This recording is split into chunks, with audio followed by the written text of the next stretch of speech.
Once upon a time in a far-off kingdom lived a beautiful princess named Alara. She had kind eyes, silky hair, and a warm smile that could light up any room. But despite her many blessings, Alara was not happy.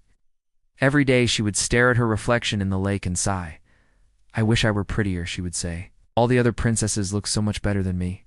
Now you may think that this poor princess was blessed with beauty, so why did she wish to be like others? Well, let me explain.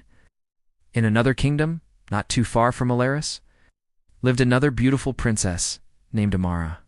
She had flowing golden hair, rosy cheeks, and a bright, infectious laugh. Everyone loved Amara because of her kindness, intelligence, and beauty. Meanwhile, back in our kingdom, Princess Alara saw how everyone praised and adored Princess Amara. And as we all know, human nature is such that what we don't have, we always want. So Alara wanted to be beautiful like Amara, but there was one problem. Once a wish is made, it cannot be undone. Alara didn't know exactly what to wish for. What if she wished to have Amara's laugh, but kept her old face? Or maybe she wanted Amara's rosy cheeks, but what about her hair? So instead of just making a wish, Alara decided to copy Amara's appearance entirely, and for that, she needed to get some help.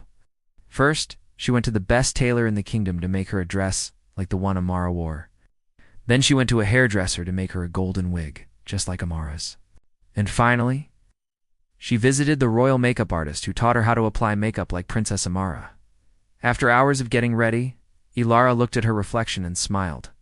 For the first time in a long while, she liked what she saw. Putting on those clothes, makeup, and the wig made her feel like a new person. It felt good to be desired and admired by others. From that day on, Alara began to copy every fashion and every trend that came out.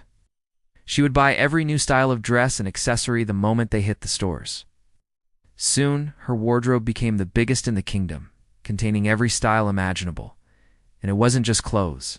Alara started copying the hairstyles, jewelry, and even the colors that Amara wore. One day Amara visited the kingdom next door, and guess who was there to welcome her? That's right, it was Princess Alara, head to toe dressed just like Amara. Amara was shocked to see someone who looked exactly like her. But when she got over her surprise, she asked Alara, "Why do you copy me?" Alara replied, "Because I like your style, Princess Amara. You look so beautiful, and I want to look like you too." Amara looked at Alara with sad eyes and said, "You are beautiful, but you will never be me, and I will never be you. We are two different people with different personalities, tastes, and styles. Trying to be someone else will only make you unhappy." Alara thought about Amara's words, but she couldn't accept them. "No, you don't understand," she said. "I'm tired of being myself. I want to be beautiful, stylish, and admired like you." With that, she turned around and walked away without another word. Poor Amara. All she wanted to do was help Alara, but her words seemed to have no effect. So Amara let it be and went on with the visit. Days turned into weeks, and Alara continued to copy everything about Amara, from her clothes to her makeup. But deep down she knew Amara was right. She was trying to be someone else, and in the process, she was losing herself. One day, Alara met a woman at the mall, wearing a lovely vintage dress. "Where did you get that beautiful dress?" Alara asked. The woman smiled and said, "Oh, this old thing. I found it at an antique store."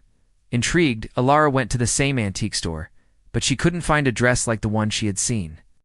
Then the owner of the store, a wise old woman, approached her and asked, "How can I help you, my dear?" Alara explained what she was looking for, but the old woman said, "My dear, that dress has already been sold. Besides, that dress suits that woman better because it matches her personality. It wouldn't look as good on anyone else." Alara was shocked.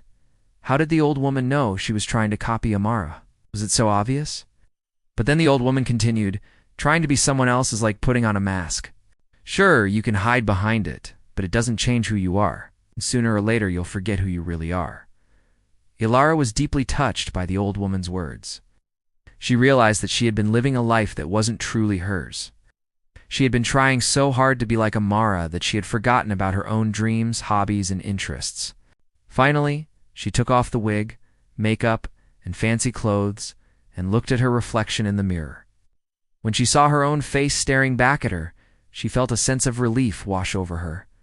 She was finally free from the burden of trying to be someone else. Alara decided to embrace her true self. She started painting again, which she had loved since she was little. She would spend hours in her room creating beautiful pieces of art. She also began reading books and exploring her own interests, which she had neglected for so long. As time passed, Alara became happier than she had ever been before. She learned that being true to yourself is the most important thing in life. And although she still admired Princess Amara, she knew that their paths were different and that they were meant to be themselves. Now you might be wondering, did Alara and Amara ever become friends after all this? Well, yes, they did.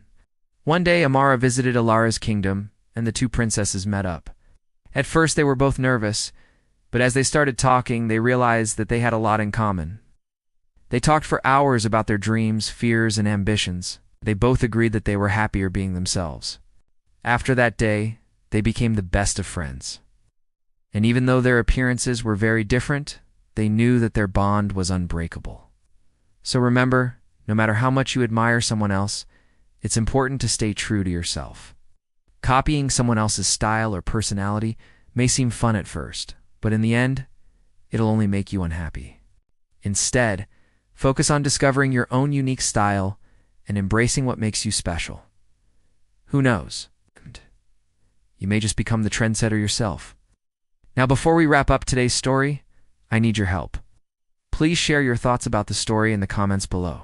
Also, kindly support us so that we can keep bringing these stories to you. And as always, thanks for watching.